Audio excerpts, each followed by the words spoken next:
So, you're fired up. You've got a mission to change the world with your new nonprofit. Awesome. But before you can do any of that, you hit the paperwork. And believe it or not, your very first decision is a huge one, a real fork in the road. Yep, you heard that right. Your first big strategic move has nothing to do with fundraising or your brilliant programs. Nope. It's all about which IRS form you're going to file.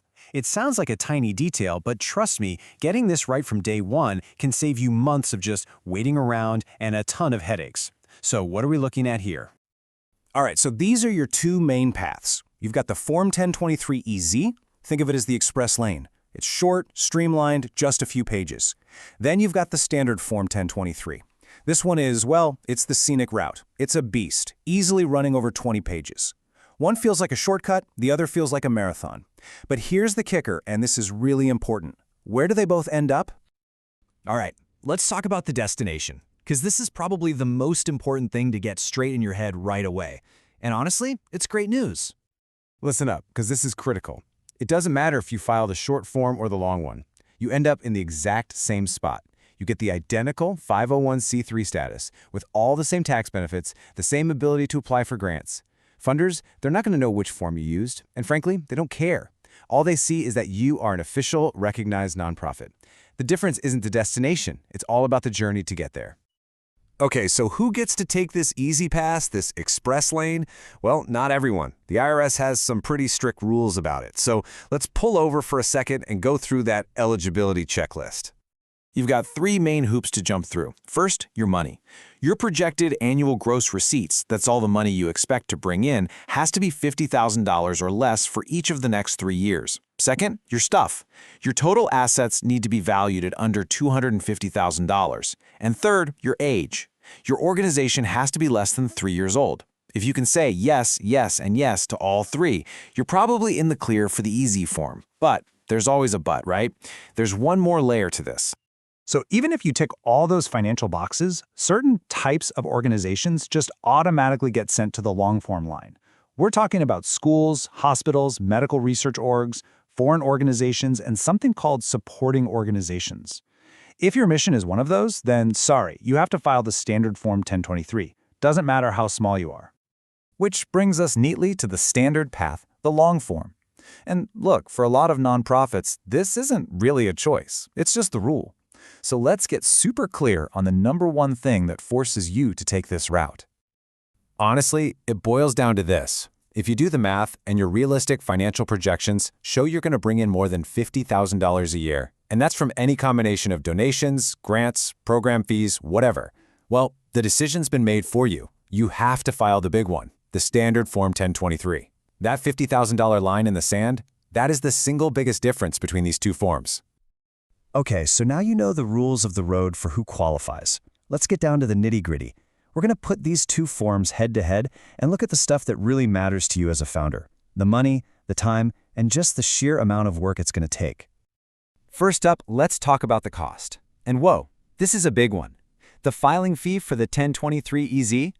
$275.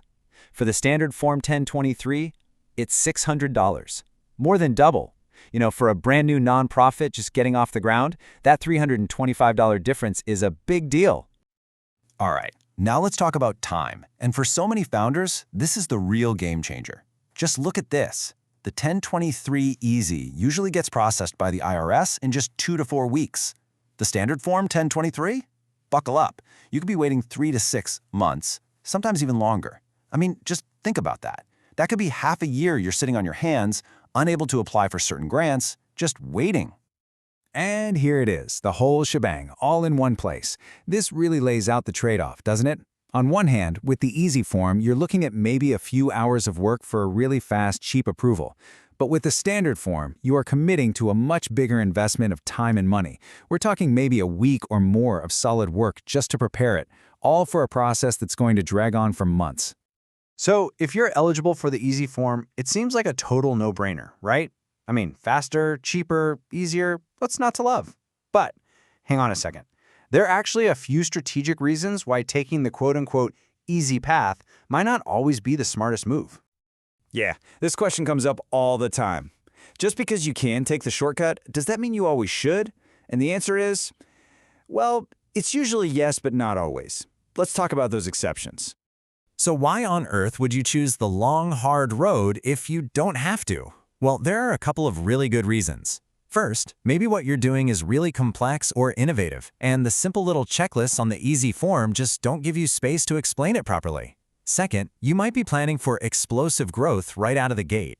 Getting that more thorough, deep dive review from the IRS by filing the long form can actually give you a stronger foundation for that growth. In the end, it's really about choosing the path that lets you tell your organization's story in the most compelling way.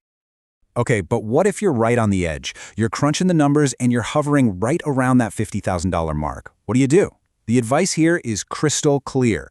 Play it safe. Be conservative. If there's any real chance you might tip over that $50,000 line, it is so much safer to just file the standard Form 1023 from the get-go. Trust me, the absolute worst-case scenario is having your easy application rejected because you lowballed your revenue.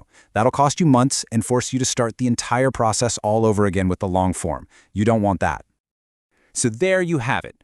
The choice between the streamlined shortcut and the comprehensive scenic route should be a lot clearer now.